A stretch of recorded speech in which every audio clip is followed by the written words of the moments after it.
It's a little segue here because you talked about narrating audiobooks.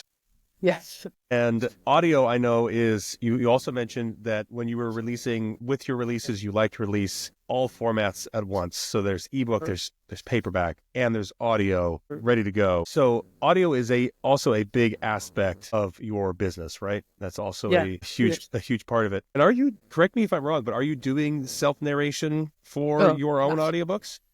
Yeah, I have been for 3.5 years. Okay. What are some tips? Because this is something we've talked about. Obviously, BookFunnel's audiobook features, which were in beta for a long time and now are released, right? They're out there after a long beta. But something we've talked about with all, because there's some authors who are like, well, hiring a narrator is cost prohibitive for me at this stage in my business, or they're looking at AI narration potentially. Give me the sales pitch for self-narration. I know it's not for everybody. Sure, Not it's necessarily not. for everybody, but like if you were going to pitch me on like, hey, you should narrate your own books, Jack, because you got just that silky smooth voice or something. I don't know. Sexy. Yeah, no, not really. Okay. So I actually came at it from a different angle. I was at a transition point in my career where the current business model I was at wasn't working and I had to figure out something new.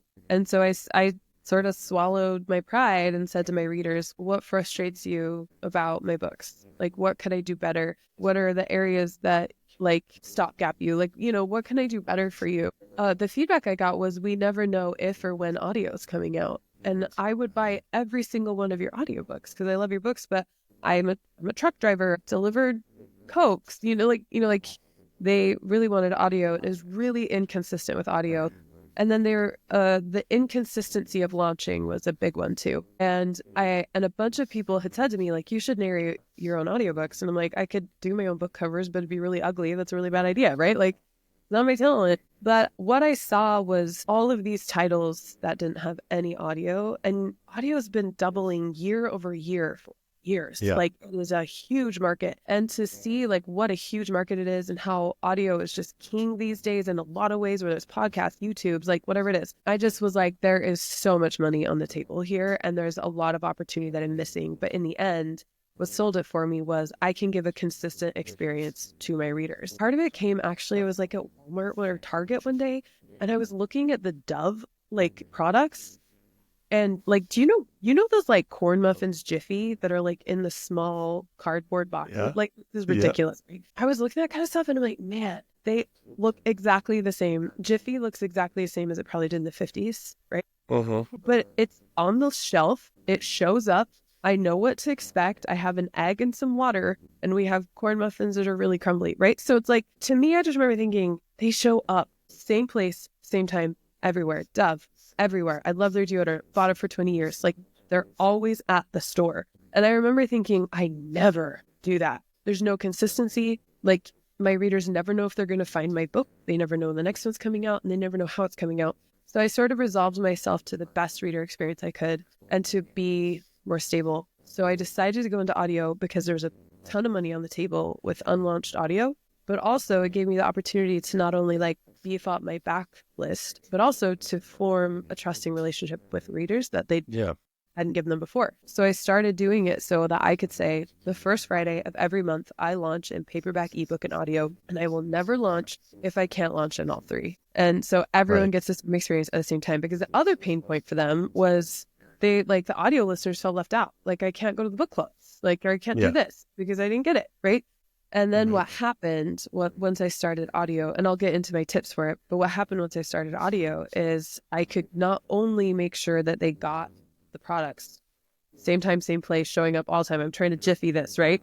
Not only could I do that, but they got a consistent experience. So accents, speed, the way it shows up, the way it's delivered, they just know it's there, right? And so it was really amazing. What happened is I just fell in love with it. I love it. It's actually, I hated it at first. I was so insecure. I didn't want to hear my own voice. I didn't think everyone else wanted to, but it's developed into this passion that I just love recording my books. I don't have plans to record anyone else's. I love recording my books because I get to bring the characters to life. So that's kind of the background to it. My tips or like my thoughts on it is I bought a Udemy course for like $30. This guy named, I think, Paul in the UK is really sweet. Did the course, kind of made it my own. hired this guy named Arthur that if anyone wants a referral to, just email me, katie@kcrosswriting.com. Arthur and I worked together one-on-one. He taught me, kind of helped me critique, talked about speed, like all that stuff, got me all set up in my closet, helped me figure out the equipment, the DAW, and then I just had to bite the bullet and start doing it. I had to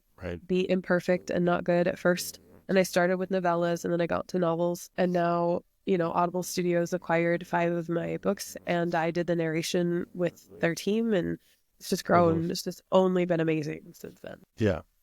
Yeah. Well, Did you? So I don't know if, go ahead. Sorry, Kelly, go ahead.